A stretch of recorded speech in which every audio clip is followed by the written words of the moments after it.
तो आप लोगों को नव वर्ष की हार्दिक शुभकामनाएं, बाद में मकर संक्रांति की।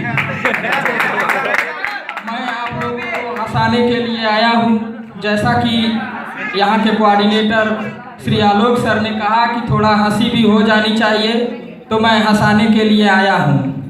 मैं अब चाहता हूं कि एक कसम खा लूँ आप लोगों के सामने। तो मैं कसम खा रहा हूं, सुनिएगा आप लोग। शादी नहीं हुई फिर भी ससुराल की कसम, शादी नहीं हुई फिर भी ससुराल की कसम, और मैं आम आदमी हूँ केजरीवाल की कसम, केजरीवाल की कसम। और यहाँ तो बहुत अच्छा मिल रहा है मुझे खाने को, पर जहाँ रहता हूँ भूखा रहता हूँ, रोटी दाल की कसम।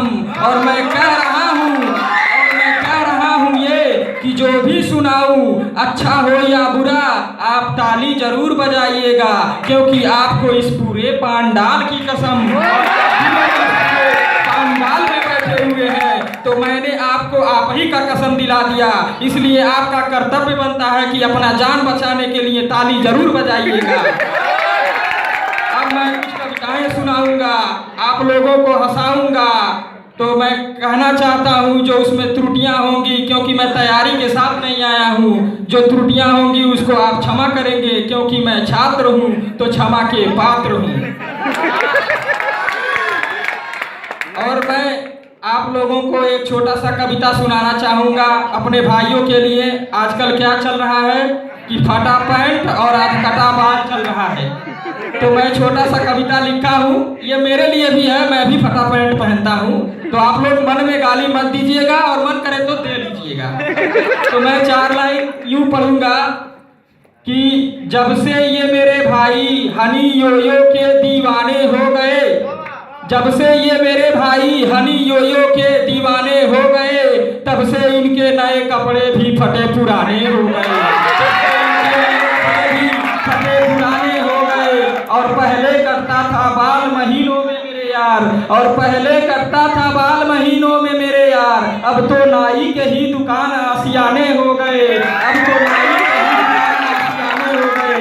आशियाना का माना होता है, मतलब होता है घर। अब बच्चे महीनों में क्या हफ्ते में जा रहे हैं बाल कटवाने, यो कटिंग तो दुका कटिंग। अब क्या मैं आपको समझाऊं।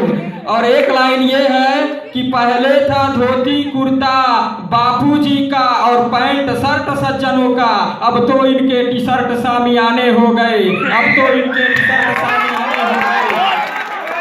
अब 4 लाइन यूं पढ़ना चाहूंगा कि एक बहुत ही दुबला पतला आदमी जाता है, तो उसको एक आदमी कमेंट कर देता है, आदमी क्या कहूँ मैं, औरत कमेंट कर देती हैं कि बहुत दुबला पतला है, इसका तो हड्डी दिख रहा है, मेरे जैसा नहीं था, दुबला पतला था। तो उसने क्या कहा कि मैं आशिक तो हूँ पर आवारा नहीं हूँ, मैं आशिक तो हूँ पर आवारा नहीं हूँ, मैं किसमिस तो हूँ पर छुहारा नहीं हूँ, और भले ही मेरे बदन से हड्डियां दिखती हैं, आप मुझको देखकर मत मुस्कुराइए, मैं शादीशुदा हूँ कवारा नहीं हूँ, मैं शादीशुदा हूँ कवारा नहीं हूँ। और एक मैं आपको हंसी से उठाकर थोड़ा वीर रस के लिए लाना चाहूँगा, क्योंकि यहाँ पर सिर्फ 3-4 लोग बैठे हैं, केवल छात्र हैं और हमारे सम्मानित वैज्ञानिक गण लोग हैं और शिक्षक गण लोग हैं। तो जो देश को लूटने का काम नहीं, देश के लिए अपना सब कुछ समर्पित करने का काम करते हैं, यहाँ कोई नेता नहीं बैठे हैं। इसलिए मैं कहना चाहूँगा, हंसी से उठाकर थोड़ा वीर रस में लाना चाहूँगा। क्या कहना चाहूँगा कि वतन के वीर जो लुटा देते हैं अपना सब कुछ वतन के खातिर, उन्हें देखकर तुम भी जरा शर्म कर लो। वतन के वीर जो सब कुछ लुटा देते हैं अपना वतन के खातिर, उन्हें देखकर तुम भी जरा शर्म कर लो, उन्हें देखकर तुम भी जरा शर्म कर लो। और मत बांटो देश को धर्म के बंधनों में, मत बांटो देश को धर्म के बंधनों में, आओ मिलकर एक हो जाओ और धर्म की खातिर तुम भी, देश की खातिर तुम भी थोड़ा चिंता और मनन कर लो, और सब झंडे को फेंक दो नीचे, सबसे ऊंचा करो तिरंगे को। मैं तो कहता हूँ निकाल फेंको कलेजे से दिल को, तिरंगे को ही दिल में धड़कन कर लो। अब आप लोग ऐसा मत कीजिएगा कि ऑपरेशन करवा के कलेजा लगवा के और तिरंगा लगवा लीजिएगा, जैसे कि हमारे वैज्ञानिक लोग लाल टमाटर को नीला बना देते हैं। प्रति समर्पण होना चाहिए, बस और कुछ नहीं। अब सर कल कह रहे थे कि प्रोग्राम होगा, तो मैंने कहा मैं परेश रावल जी को बुलाना चाहता हूँ। फोन किया, उन्होंने कहा मैं तो नहीं आ पाऊंगा, लेकिन आत्मा भेजूंगा। अब उनकी आत्मा आनी चाहती है, तो आप लोगों को तो दिखेगी नहीं, क्योंकि मेरी आंखें नग्न मर्म स्पर्शी हैं। तो मैं इसको देखकर और अपने अंदर समर्पित करूंगा और आप लोगों से कुछ कहूंगा। बुरा लगे तो गाली मत दीजिएगा और मन करे तो दे लीजिएगा।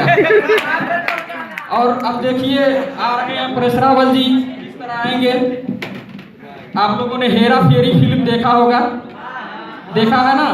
तो उससे मैं छोटा सा डायलॉग कॉपी करूंगा, क्योंकि मेरा काम मिमिक्री करना नहीं है, लेकिन करना चाहता हूं, थोड़ा सा देख लीजिएगा। अब आएंगे परेश रावल जी, देखिए आ रहे हैं। ये जमाइला नमस्कार रे बाबा। अब परेश रावल जी पूछेंगे राजू से कि तुमको गाना गाने आता है कि नहीं, पूछने वाले हैं। देखिए किस तरह पूछते हैं। ये जमाइला राजू तेरे को गाना गाने आता है कि नहीं? अब राजू बोलेगा परेश रावल जी से कि नहीं मेरे को गाना नहीं गाने आता है। तो देखिए परेश रावल जी क्या कहेंगे। ये जमाइला जब गाना नहीं गाएगा तो इधर संडास कैसे करेगा रे बाबा? सुनिए, तेरे को संडास करने के लिए ना ट्रेन की पटरी पे जाना पड़ेगा रे बाबा। इधर टॉयलेट में खिड़की नहीं होती है रे बाबा। जमाइला ये तू क्यों ताली नहीं बजाता रे? जमाइला जरा ताली बजा।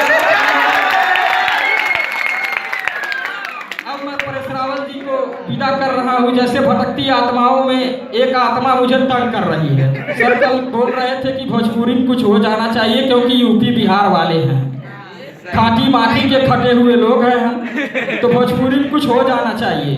तो तंग आत्मा मुझे परेशान कर रही है, उस आत्मा का नाम है आनंद मोहन जी। अब खेसारी के साथ फिल्म में बिजी हैं, तो बोल रहे हैं आना चाहते हैं, तो मैं समर्पण के साथ उनको लाना चाहूँगा। आप लोगों को तो दिखेंगे नहीं, क्योंकि कुछ लोग चश्मा लगाए हैं, कुछ के आंखों के पर्दा है।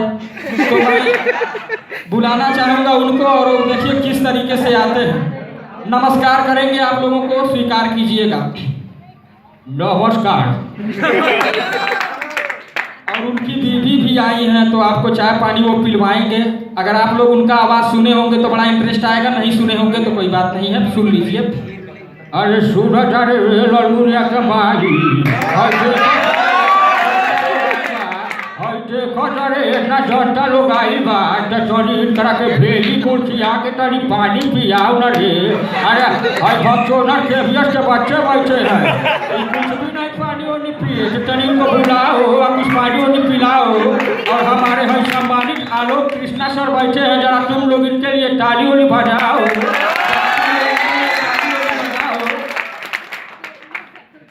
तो अब मैं स्टेज पर हूँ तो विपक्षी हो गया।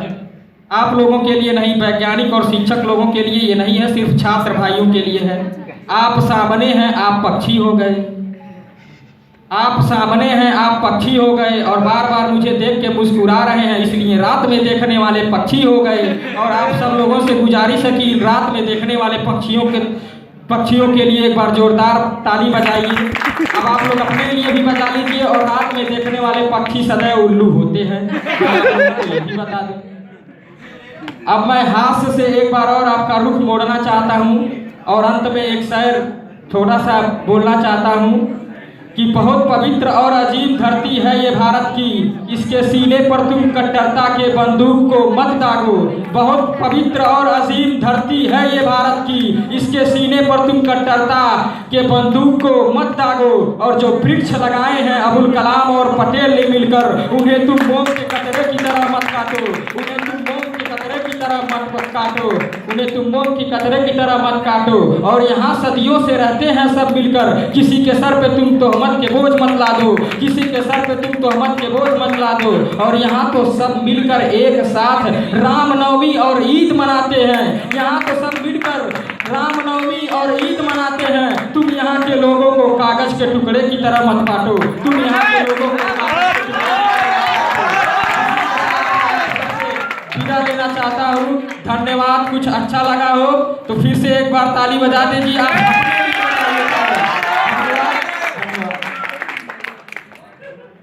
बहुत बहुत धन्यवाद आप